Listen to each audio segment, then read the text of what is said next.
ഞാൻ വന്ന അതേ ട്രെയിനിലാണ് തൃശ്ശൂർ MP വന്നത്. കഴിഞ്ഞ കൊല്ലം ഏപ്രിലിൽ MP ആയതാണ്. ആദ്യമായിട്ട് വരുന്നൊരു MP-യെ സ്വീകരിക്കും പോലെ BJP സുഹൃത്തുക്കൾ അദ്ദേഹത്തെ ആനയിക്കാൻ വേണ്ടി അവിടെ ഉണ്ടായിരുന്നു.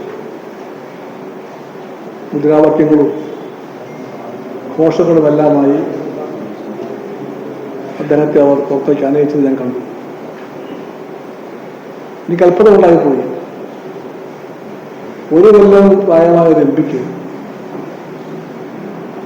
ഇത്രയൊരു ഘട്ടത്തിൽ പോലും ഇപ്പോഴാണ് സ്വന്തം മണ്ഡലത്തിലേക്ക് സ്വന്തം വോട്ടർമാരെ കാണാനായി ആദ്യമായിട്ട് വരാൻ സമയം കിട്ടിയത് എന്ന മട്ടിൽ അദ്ദേഹത്തിൻ്റെ പാർട്ടിക്കാർ ആ വരവിനെ ആഘോഷമാക്കിയത് എന്തുകൊണ്ടാണെന്ന് ആ MP-യും ആ പാർട്ടിയും ചിന്തിക്കണമെന്ന് ഉത്തരം പറയേണ്ടി വരും. ഇന്ത്യയിലാകെ തിരഞ്ഞെടുപ്പിന്റെ വിശ്വാസ്യത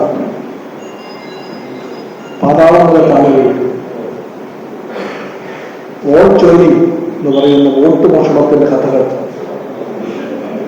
തെളിവ് സഹിതം പുറത്തുവരികയാണ്. മഹാരാഷ്ട്രയിലെ വോട്ടിങ്ങിന് കൃത്രിമം, കർണാടകത്തിലെ ഒരു മണ്ഡലത്തിലെ വൻതോതിലുള്ള വോട്ട് ചോർച്ച, വോട്ട് മോഷണം, വളച്ചൊടിക്കലുകൾ, കൃത്രിമങ്ങൾ, തൃശ്ശൂരിലെ വ്യാപകമായ BJP പ്രേരിതമായ അട്ടിമറികൾ, വോട്ടർ പത്രികയെ അനിഷ്ടം പോലെ പ്രചരിപ്പെടുത്തിയത്, ഇതെല്ലാം ഇന്നെല്ലാം നമുക്ക് അറിയാം. ഇതിൻ്റെ എല്ലാം ഫലമായി ജനാധിപത്യത്തിൻ്റെ മൗലിക പ്രമാണങ്ങൾ തന്നെ ചോദ്യം ചെയ്യപ്പെടുകയാണ്.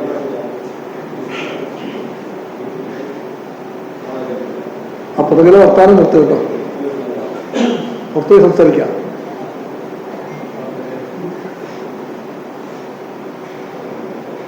വോട്ടിങ്ങിലൂടെ മൗലികമായ രേഖ വോട്ടർ പത്രികയാണ്. തെരഞ്ഞെടുപ്പിന്